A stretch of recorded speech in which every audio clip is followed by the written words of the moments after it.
When you hear the word economics, what comes to mind? Probably money, right? Stocks, markets, that kind of stuff. But what if I told you that's just scratching the surface? At its core, economics is a really powerful way of thinking that helps explain why we make the choices we do every single day. Let me just ask you something. Ever get that feeling that you want more than you can actually get? More time, more money, more energy? Of course you have. We all feel this all the time. Well, believe it or not, that one feeling, that gap between what we want and what we have, that's it. That's the starting point for all of economics. The whole field kicks off right there. I mean, think about it in your own life. We face these kinds of situations constantly. You might have the money for a new laptop or a new iPhone, but maybe not both. You have the time tonight to study for that big test or go to the movies with friends, but you can't do both. These are the daily choices that really define our lives. So economists have a name for this fundamental problem, scarcity. And it's not just you, it's totally universal. Scarcity is simply our inability to get everything we want. This applies to individuals, to huge companies, and even to entire governments. This quote just nails it, right? It shows a simple truth. Scarcity isn't a me problem, it's a we problem. We all want a cracker, but there might not be enough to go around. So, what's the consequence of all this? Well, because we can't have everything, we are forced to make choices. Scarcity is what creates the need for choice in the first place. And that brings us right to the core definition. Economics is the social science that studies the choices we all make. It's the study of how people, companies, and societies cope with that fundamental problem of scarcity. Now, the whole field is pretty much split into two big areas. First, there's microeconomics. This is the study of the small picture, your individual choices, a single company's decisions. Stuff like, why are people downloading more movies? Then you've got macroeconomics, which zooms way out to the big picture, the national and global economy. It tackles huge questions like, why is the U.S. unemployment rate so high? So if economics is a study of choice, and we're all making choices all the time, the big question becomes, how do all these millions of individual micro-level choices add up to create the massive macro-level world we all live in? To answer that, economists really focus on two fundamental questions that get to the absolute heart of what all our choices produce. All right, the first big question is really a three-parter. Since we can't produce everything, our choices determine what gets made.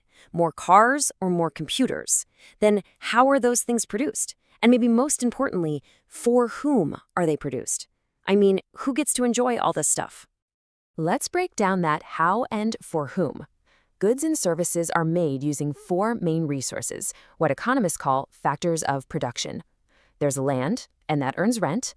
There's labor, that's people's work, which earns wages. There's capital, things like tools and machines, which earns interest. And finally, entrepreneurship. That's the big ideas and the risk-taking, which earns profit. Your income from one of these is what ultimately decides for whom things get produced.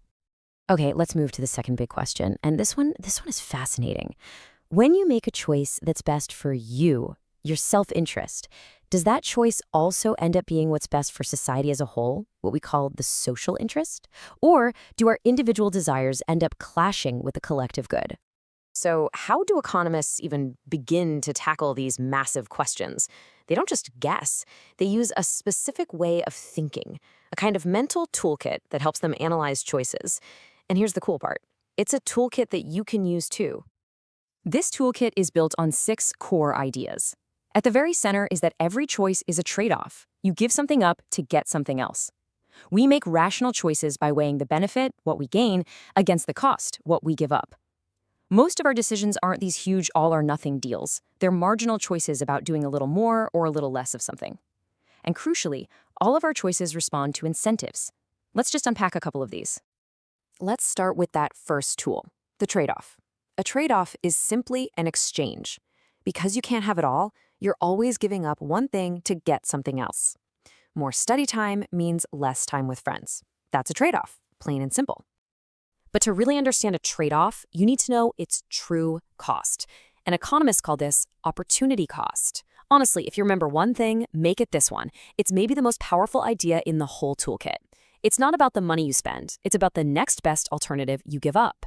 The opportunity cost of you watching this right now isn't zero. It's the value of whatever else you would be doing instead. Thinking this way literally changes how you see every single choice. And that brings us all the way back to that big question. How do we line up our self-interest with the social interest? Well, the key is that last item in our toolkit, incentives. Incentives are basically rewards or penalties that encourage or discourage an action. And economists believe they are the absolute key to guiding our self-interested choices towards a better outcome for everyone. Okay, let's make this real. Think about your day. When you flip on a light switch or drive your car, you're making a choice that serves your self-interest. You want light or you need to get somewhere. You're not really thinking much beyond that. But that simple, self-interested choice has a wider consequence, doesn't it? Every time you use that energy, you contribute to a collective carbon footprint. Your personal choice has a social cost. And this brings us to the central challenge of it all. Knowing that we all act in our own self-interest, how can we design clever incentives, like taxes or rewards, that align our personal choices with the needs of society? How do we build a world where what's good for you is also good for everyone else? That's the question at the very heart of economics.